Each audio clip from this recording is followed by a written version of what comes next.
There was nothing more painful than being a Devil May Cry fan back in the 2010s. At the time, the latest game in the franchise was 2008's Devil May Cry 4. It was a game that introduced players to the greatest feeling and playing action game protagonists around, but it lacked the content and polish necessary to flesh out the experience. While DMC4 is still a good game at the end of the day, it was clear even at release that it was held back by deadlines and budget. Back then, players forgave most of the game's shortcomings because they had the reasonable expectations that a potential Devil May Cry 5 was right around the corner. I mean, with how popular the DMC brand was at the time, how could it not be? These games were system sellers. Dante was one of the main faces of Capcom, and DMC4 was the best-selling game in the series at the time. You'd think that Capcom would want to strike while the iron is hot, but I guess they were more interested in striking the bottom of their bank accounts, because not too long after the release of DMC4, the company tried doing their whole Western-focused initiative, with one of the games in question being an edgier reboot of Devil May Cry. To a lot of people, DMC Devil May Cry symbolized the death of hope and happiness in the world. It's safe to say that Devil May Cry's fresh coat of paint didn't exactly resonate with the hardcore fans. This was a big gut punch, not just because the story and characters as we knew it were morphed into these unrecognizable faces, but also because that amazing combat established in 4 would be completely discarded in favor for something much less compelling. Fun to be had for sure, but a far cry from what came before. Since this reboot didn't exactly light the world on fire, the Devil May Cry franchise fell into this limbo of sorts. For the longest time, it felt as though Devil May Cry was dead, since we went years without hearing anything from it, aside from the odd re-release or two. However, this wait did nothing but make the eventual reveal of Devil May Cry 5 all the more sweeter. The game that fans thought to be an impossibility had suddenly become reality, and less than a year after its reveal, Devil May Cry 5 was released. Now, when I say I was excited for this one, I really fucking mean it. In fact, my sheer hype for this game is what led to the creation of this very channel. Yeah, that DMC2 video I made it to kill time leading up to this game's release. I was fiending for this game, and when it was finally in my hands, oh my god. Look, I know the smart thing to do is to build up an air of mystery, make it a, oh, was Devil May Cry 5 even that good type of video. But here's the thing, sometimes a game is just good, and for a few years now, Devil May Cry 5 has been my go-to stress release game. There aren't many other titles out there that I find myself gravitating towards when I have nothing better to do. It's been that way since release, and I can't imagine that changing anytime soon. This game means a lot to me, and I know I'm not alone in feeling this way. So for today, I'm going to be giving this game the examination that it deserves, analyze where it succeeds, where its shortcomings are, and the why behind it all. This is Devil May Cry 5, 7 years later. Before we jump into it, let's have a real heart-to-heart. We all know what it's like to sit around for hours at a time. For the longest time, I was stuck using this crappy office chair. The arms were terrible quality, and sitting in this thing for long periods was miserable. I would always end my work days with terrible back pain, dreading the next day. And that's where today's sponsor, FlexiSpot, came in to save the day. FlexiSpot specializes in high-quality home office supplies, like their top-of-the-line C7 Max office chair, and this thing is something special. I spend a lot of time working behind a desk. Because of this, good seating is my #1 priority. The C7 Max is one of the most impressive ergonomic office chairs I've ever seen. This chair prioritizes comfort above all else, sporting a fully adjustable 3D headrest, a 5D armrest, and a specialized lumbar support that encourages better posture awareness. Whether it be for long work sessions or just kicking it back with your favorite games, the C7 Max offers all of the flexibility needed to match your preferences, and that comfort is invaluable to productivity. What's awesome is that FlexiSpot has a special offer going on right now. By following the links in the description and using code C750, you'll get yourself $50 off your order. And hey, if the C7 Max sounds good, you might even be interested in their brand new C7 Morpher. But if you're working with a budget, then FlexiSpot has your back with the C5 line. Once again, major thanks to FlexiSpot for sponsoring today's video. I think one of the most impressive parts about Devil May Cry 5 is that it doesn't pull its punches. This game knows that it's a long-awaited sequel, but it doesn't revel in that fact. Sometimes when a franchise returns after a long hiatus, there's this stench of self-indulgence. It's as if the creators themselves have become a fan of their own past, to the point of obsession. DMC5 manages to avoid this trap by immediately picking up where the last game left off, both mechanically and narratively. If DMC Devil May Cry was off-putting to longtime fans due to the radical shift in direction, then DMC5 is the much-needed return to form. One night, a powerful demon king named Urizen broke out of the underworld and sought to set up shop in Redgrave City. By summoning the demonic tree known as the Qliphoth, Urizen plans on harvesting the blood of humanity so he can rise the ranks of demons and become the most powerful deity of all time. With nobody left to oppose him, the responsibility to protect the world has fallen onto the laps of our favorite devil hunters, but with a new face accompanying them this time around. This is V. While he might look to be a rather reserved and quiet man on the outside, he's actually the one running this entire operation. While this might seem to be like a quick job to get some easy cash, our devil hunting crew has a bit more personal investment than it may seem, the most immediately obvious being Nero's involvement in all this. On a seemingly innocent day, a hooded figure pays Nero and his family a visit at their garage and outright tears the guy's demonic arm off straight from his body, stealing the Yamato in the process. So it's safe to say that Nero has other priorities in mind.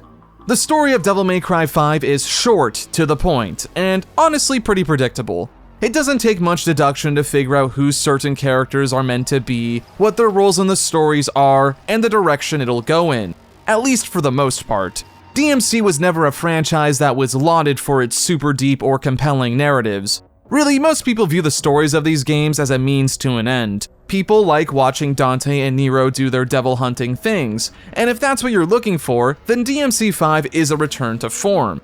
Let me tell you, after going through that reboot game last year, I nearly forgot just how entertaining the core Devil May Cry cast is. Nero and Dante have always been some of my favorite action game heroes, and most of that has to do with the banter these guys have with their foes. In my video on Devil May Cry 4, I noted that Nero's personality and style took a lot of inspiration from punk rock. He had a real anti-authority attitude and wasn't afraid to hit you where it hurts. He's the type of guy to beat your ass to the ground after you talk your shit, and that quality helped give Nero his own sense of identity. DMC5 ended up maturing Nero a bit, and it's extremely tasteful. Something that I was personally worried about when playing through this game for the first time was that the writing staff would try to overcorrect due to the response of the 2013 reboot. That game took the characters in a radically different direction, and as a result, put off a lot of the hardcore players. Playing it safe for this game would definitely be the right call, but it also runs the risk of being stale. But like I said, DMC5 wants to be more than just a celebration of the old. It also strives to be a legitimate next step in the franchise. Let's revisit that Nero example again. In terms of his characterization in DMC5, it might look to be more of the same. However, if you pay attention to how Nero acts and the way he carries himself, you'll notice some small but impactful differences. If Nero in DMC4 was this angry teenager that acted almost entirely off of emotions, then the Nero we see in 5 is a lot more mature and collected. You can really see it in the way he interacts with some of the other characters. I can't imagine the old Nero putting up with Nico's shit for nearly as long. What's cool though is that the inner rage that drove this kid is still there. It's just locked away deep inside of him. Every once in a while, that old Nero will leak out. It's as if he's still learning how to control his demonic half. It's a subtle change, one that most people aren't even going to actively notice. But it just goes to show how much the Capcom staff really cared about the characters in these games. And really, they are the best part of the story.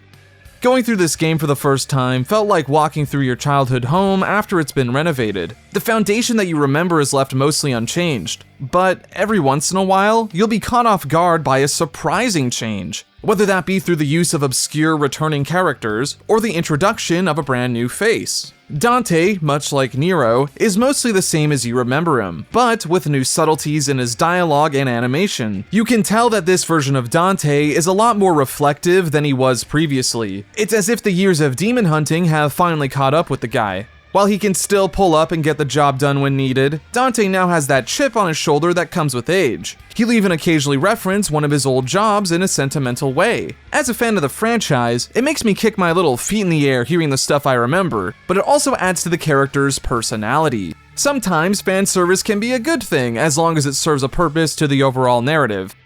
Nico is a good example of this. She's meant to be Nero's right hand, literally in this case. Nico's a gunsmith who takes the guts of demons and turns them into weapons for Nero to use in his arsenal. However, Nico is also the child of two legacy characters, and that heritage plays a big role in her upbringing. Nico is a character that's entertaining to watch on their own, but if you have a deeper understanding of DMC lore and the supplementary material, then Nico's existence feels a little bit like validation. It's a bit challenging to talk about the story of Devil May Cry 5, because what you think of it hinges a lot on how much you care about the greater DMC universe. In terms of the literal story, the events that happens, and the themes presented, then I think this game does a good enough job at being compelling for general audiences. Though I can't quite say it's on the same level as something like Devil May Cry 3.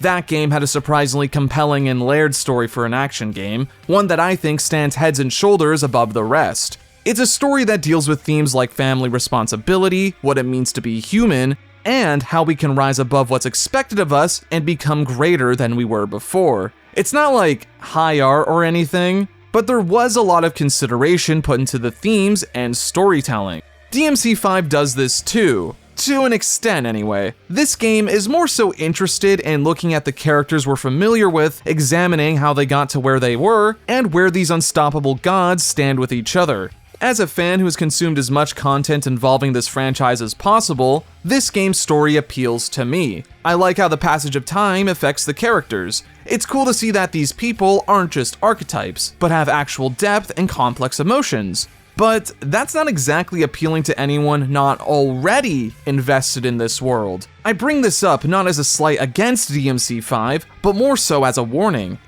If you want to get the most out of the story of Devil May Cry 5, then you need to do the homework. It's not like bad research or anything. It actually offers some interesting insights on how specific parts of the world works. But you can't expect everyone to be willing to do that. However, if you are already invested like I am, then Devil May Cry 5's story is some good stuff. On the outside looking in, the plot of DMC5 might just be your typical end-of-the-world heroes versus villains affair. For the most part, this is true, but what Devil May Cry 5 also is a character examination of Dante's most powerful rival. Virgil is bigger than the Devil May Cry franchise itself. It's hard to meet anyone who doesn't think he's the coolest character in the world. Virgil is the cold and calculated tails to Dante's heads. The brothers are meant to be the same, having similar upbringings, but it's how they respond to the worst tragedy in their lives that makes them completely different. Dante would eventually learn to accept his demonic and human sides as equal, while Virgil sought to rid himself of his humanity to gain immense power. This story was once an open and shut case, but DMC5 decided to bring the character back into the spotlight, not to redeem him exactly, but to add further depth to his character. V, on top of being a new playable member of the cast, is meant to be the living embodiment of Virgil's humanity, with Urizen acting as his demonic half. I find V to be a fascinating character because of his constant internal conflict. When Virgil is able to take a rational look at his actions, what he plans on doing with the Qliphoth, and the manipulation that needs to be done to accomplish these goals, you can see V struggle. You can tell that the human side of his soul is battling with his desires for power, but despite those monologues, he can't help but continue to chase that goal because it's the only life he knows. Virgil is given the chance to put his misery to rest and finally achieve peace. But he refuses the opportunity, and that decision says a lot about the kind of person Virgil became. You see, that's the good type of fan service. These aren't meaningless references, rather they are important pieces of character development. They're just masked by the presentation of being a callback. That's not to say the story is perfect. In fact, this is a rare case where aspects of the story can end up being worse depending on what you like about the franchise. For example, if the badass heroines of DMC were a major pull for you, then you're gonna be left wanting more in a bad way. Lady and Trish are awesome characters that deserve to be featured more prominently than they are. Lady in particular was always one of my favorites, and it sucks to see her relegated to such a passive position. Even DMC4 found methods for these characters to be featured in the larger narrative, but 5 literally makes them nothing more than prizes that are won after defeating a boss. That's pretty lame if you ask me. And I wouldn't be surprised if this is a result of DMC5's insistence on sticking to the 20 mission structure. There's a hard cap on what can be done with the story and characters when following such a rigid formula. In a way, that limitation can inspire creativity. DMC3 told a great story in that exact same time frame. But DMC5 struggles to fit all of its ideas into such a small box. Like an uncomfortable pair of pants, there comes a time where you need to decide to expand room or cut back on unnecessary junk to fit the stuff that matters. I think Devil May Cry 5 has a pretty decent story. However, it's frustrating how much of this franchise relies on external media to fill in the gaps. I understand the idea behind it. The Devil May Cry games are meant for people who want a good action game, but if you liked the characters and world, then there's a never-ending supply of supplementary material to sink your teeth into. However, because of this divide, the narrative of the games themselves can almost never take full advantage of this extra lore, lest the casual player base be left in the dark.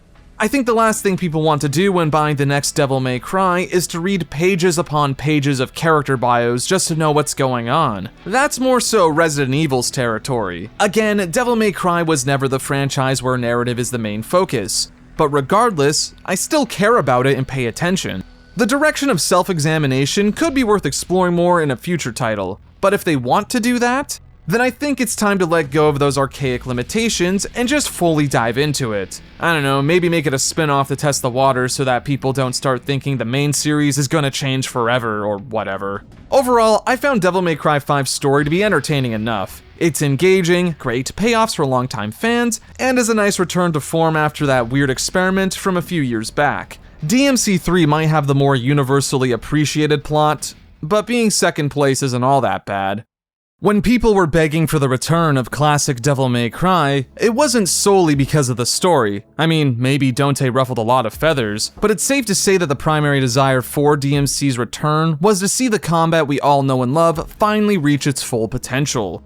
After over a decade of absence, people were understandably a bit worried when it came to the combat of this newest entry. Sure, this game was made with fans in mind, but it also needs to consider those that never picked up an action game in their life. The biggest fear was that the newcomers would be babied to the point where hardcore players would lose the stuff that they enjoyed. However, those fears cease to exist the moment you pick up the controller and mess around a little bit. Devil May Cry 5 is one of the safest sequels in the entire franchise. Nearly everything I had to say about Nero and Dante's gameplay in 4 applies here. Nero is the beginner character. He's only got one weapon, one gun, and no alternate combat styles to speak of. His main purpose is to drill the fundamentals into players' heads. This works because Nero has enough depth to his kit to facilitate this, while also offering more advanced mechanics for people to master. By comparison, Dante has significantly more options, but it's up to the player to master that claw grip to get the most out of him. The core of what made these characters appealing to play was left unchanged in between titles. Yeah, the games share a similar set of base mechanics. However, the devil is in the details. While the foundation went unchanged, game-altering additions were made to Dante and Nero, and it's these changes that make this incarnation my favorite versions of them. Let's start off with Nero, as his is the most obvious. Since losing his arm, Nero no longer has innate access to his trusty buster grabs. Instead, Nero now relies on a stock of prosthetic arms to bring the pain. Courtesy of Nico, these Devil Breakers are Nero's main hook this time around. Devil Breakers give Nero access to temporary attacks depending on which one is equipped. These can range from spacing tools, new mobility options, a stance change, time manipulation, crowd control options, and even a supercharged version of Nero's old grabs. See, it's like it never left. All of these and then some are at the core of Nero's gameplay, though it might not seem like it at first. Devil Breakers can be worked into combos rather fluently, and each one of them offers completely different use cases in combat. Every player will end up discovering their own favorites that mesh well with their playstyle. Use Devil Breakers as combo extenders, maybe charge them up and unleash a powerful finisher. How about you play with your food a little and craft a unique combat scenario based on what you have at the time? With how easy these things are to incorporate into Nero's kit, it's hard to imagine a version of this character without this system. There are some limitations in place to prevent players from going completely insane with Devil Breakers, and depending on who you are, these could either be a nice spice of variety or an unnecessary punishment. The real limitations tied to Devil Breakers would be their availability, durability, and believe it or not, how you swap between these things. Devil Breakers can be found through exploration or be purchased in bulk in between missions. Excess Devil Breakers can be swapped out and stored at home base, and you even get multiple loadouts to customize and swap between depending on the stage. This is fine on its own, but where some people start to take issues with Devil Breakers is in their fragility. You see, normally these things last forever. However, if you take damage in the middle of a Devil Breaker action, then it'll be destroyed and you'll automatically equip the next one in line. The issue that people take with this system is that the only way to swap between Devil Breakers is tied to the destruction of your currently equipped one. A lot of people aren't a big fan of the idea of potentially wasting a resource, and it's a foreign concept to this franchise.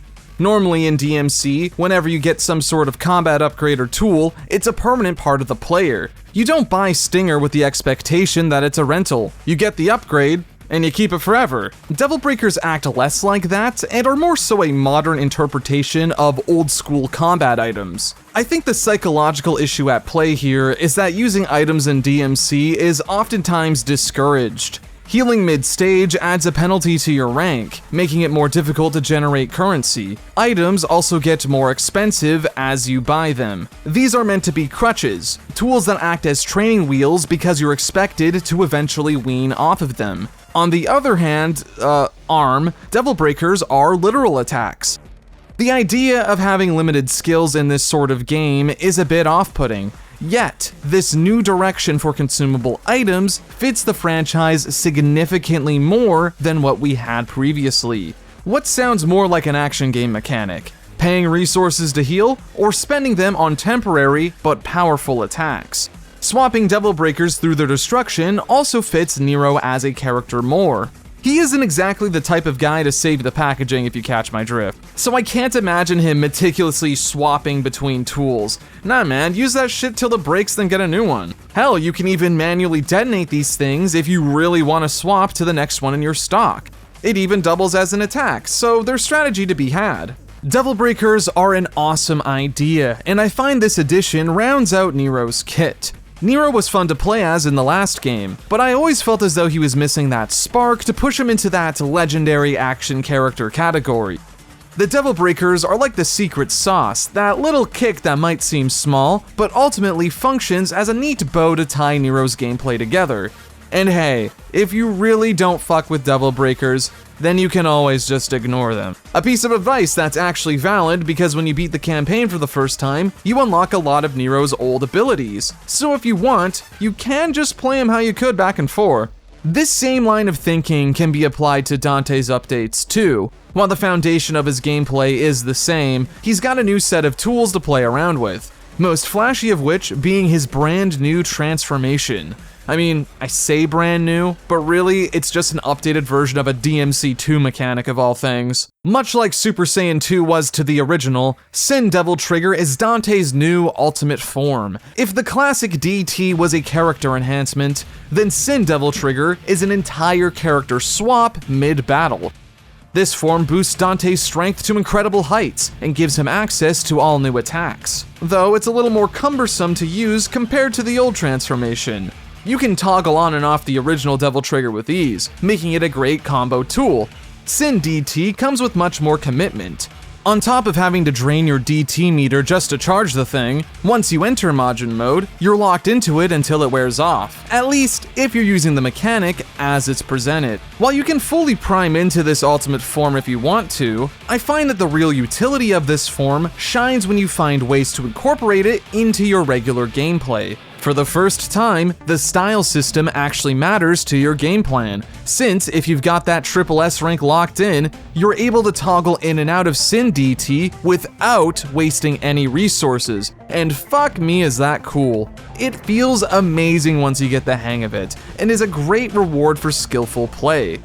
Sin Devil Trigger can be a powerful transformation in the hands of the right player. While first-timers and casuals might only use the form as a state change, experts can find opportunities to work in individual attacks into their game plan. This mechanic takes on a completely different meaning once you reach a high enough skill level, and it's that type of design that has always made Devil May Cry so appealing to me and millions of others. Dante is a Swiss Army knife of a character. He has a seemingly never-ending arsenal of gear to play around with, multiple styles to change up the core functions of his weapons, and the weapons themselves have different modes.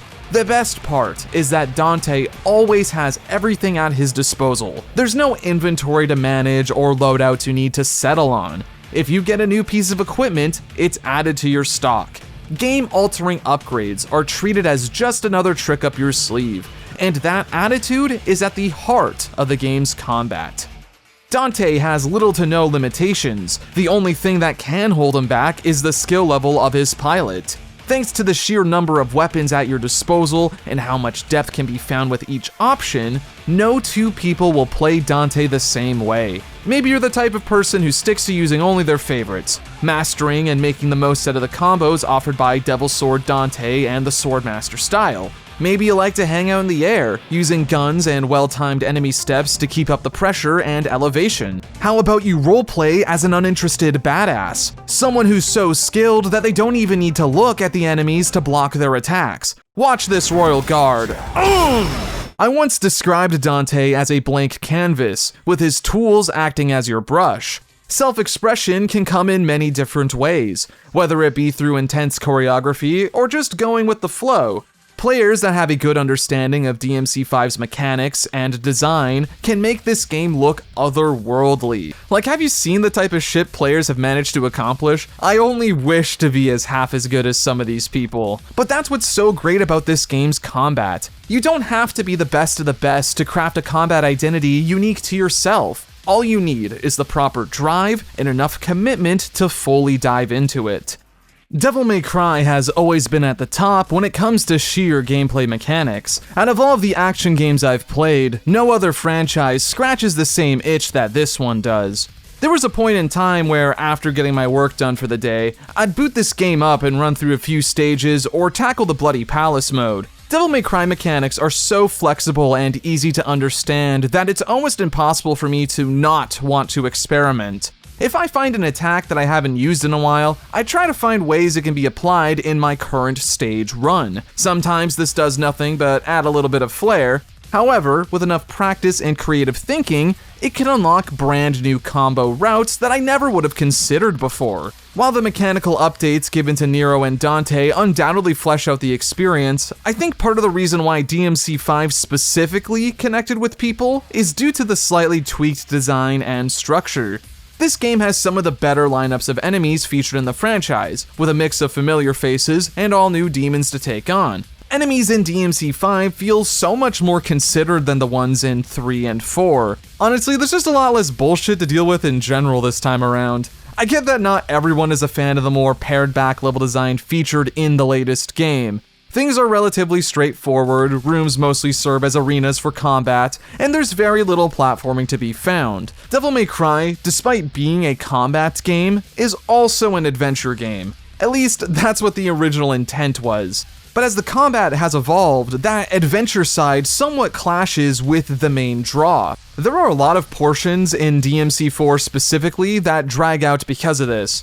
Remember the Zelda forest in the DICE game? Stuff like that was introduced for variety's sake, but really, it just gets in the way. I'm happy 5 decided to trim that fat and focus on the combat design. It's a lot easier for me to pick up and play through the campaign missions because I know that the game isn't going to put some random bullshit in it. I've lost count of the number of times where I stopped replaying a game that I like just because I don't feel like suffering through the boring parts. There's a time and place for everything, but I don't play Devil May Cry to roll dice. I come here for the combat, and if the combat is good, then I'm willing to look past some of the blemishes. Though if we are going to talk about hurdles. Much like the character himself, I am torn on V. There's a side of me that views his unconventional take on DMC mechanics as cool and refreshing. V is a character that I feel as though works well on a conceptual level, has moments where his gameplay shines, but he's unfortunately shackled down by a lack of polish. Devil May Cry has always thrived when the player needs to put themselves in danger to execute a strategy. V is completely separated from that direction. If Nero and Dante are single characters with multiple options, then V is comprised of multiple characters with limited options. Due to V's frail body, he's unable to directly engage with combat, instead relying on his familiars to do the dirty work for him.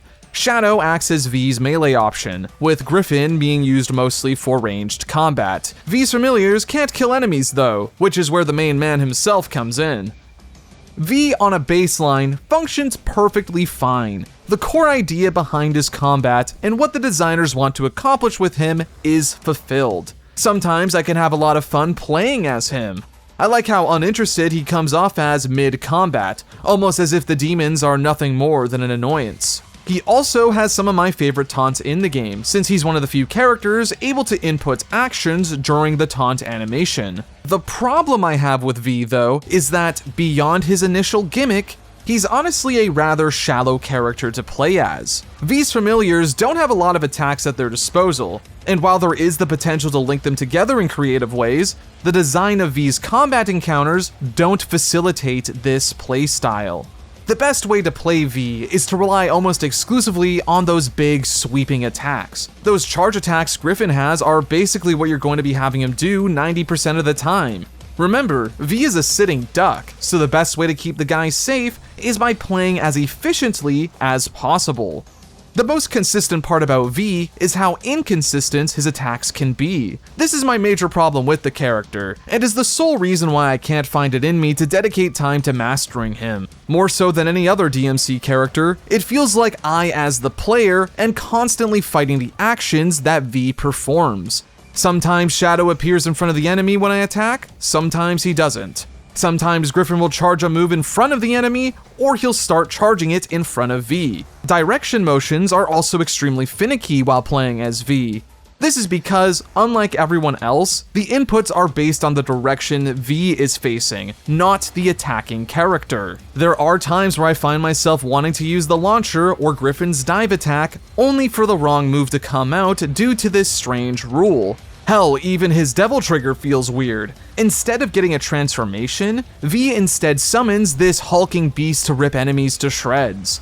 This should be a cool power trip, but the problem is that Nightmare shows up wherever it feels like it. You can summon Nightmare, and sometimes he'll enter with an attack, or he'll slowly emerge. I've straight up had points where I wanted to use Nightmare, and he would spawn on the other side of the arena, completely removed from combat. This meant that precious resources get wasted while I wait for my ace to lumber his way over. I end up not wanting to use Nightmare because of inconsistencies like this, and would rather spend the meter enhancing Shadow's attacks or something.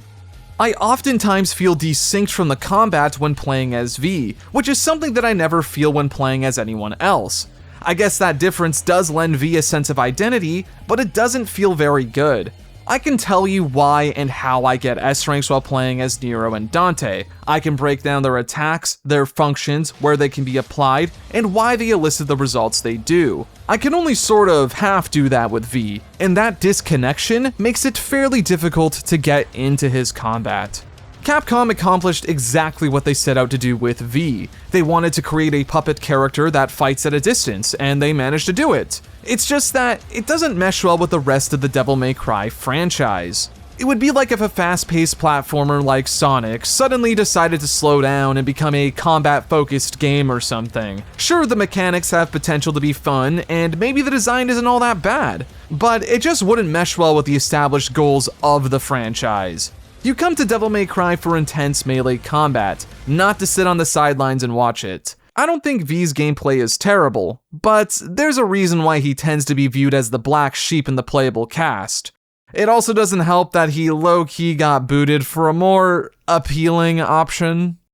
Virgil is the video game version of a stress ball. If you're having a bad day and just want to unwind, then you pick Virgil. As per tradition, Virgil is the special edition character, though is also available as DLC for about $5.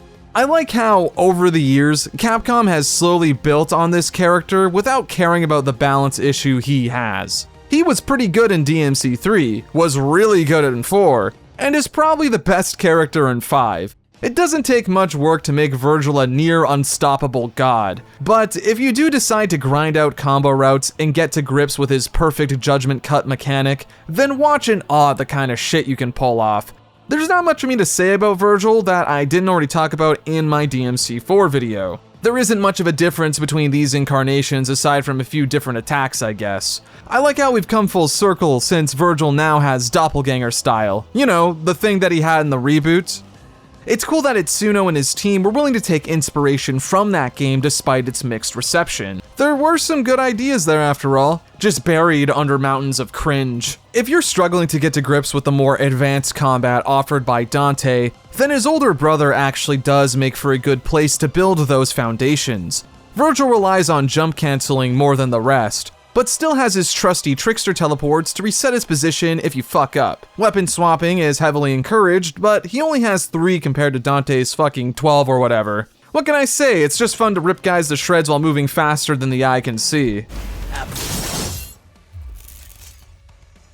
Damn, that never gets old!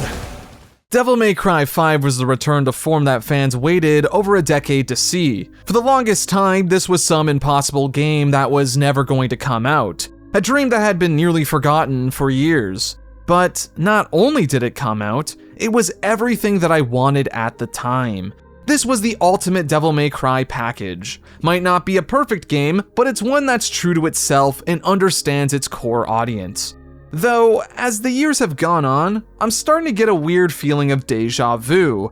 It's been 7 years since the release of this game, making this the largest gap between Devil May Cry titles. Aside from the Netflix anime and occasional collaboration, DMC has once again entered hibernation, though this time, I'm honestly not all too bothered with this fact. Don't get me wrong, I want a DMC 6 as much as the next guy. This game ends off on such a high note, establishing Nero as the new face of Devil May Cry. I want to see more adventures with this guy, see the new people that he might meet, and develop new storylines outside of the Sparta family. Yeah, I want that. But honestly, if things were to end here, I think I'd be okay with that. Part of the reason why fans were so desperate back in the day was because DMC4's shortcomings were obvious.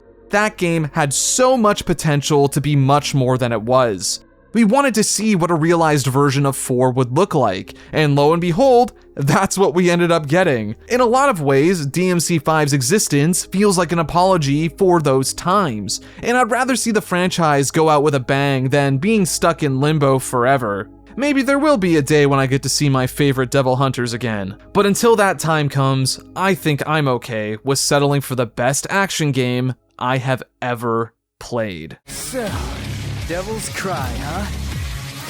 Let's hear what that sounds like!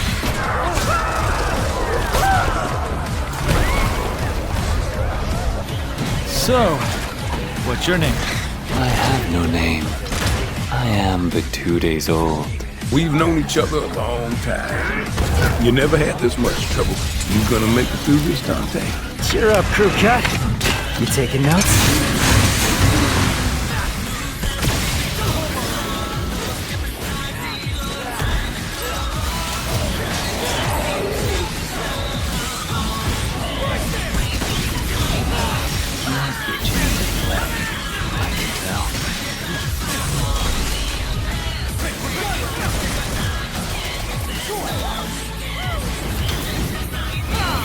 You should not underestimate this demon. After all, it was he who took your right arm and gained a great deal of power from it. Dante. I've got a score to settle with that son of a bitch.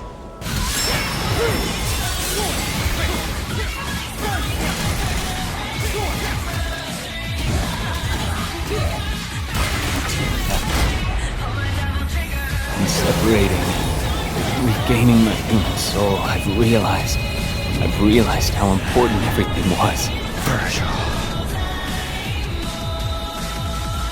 I'm not letting you die!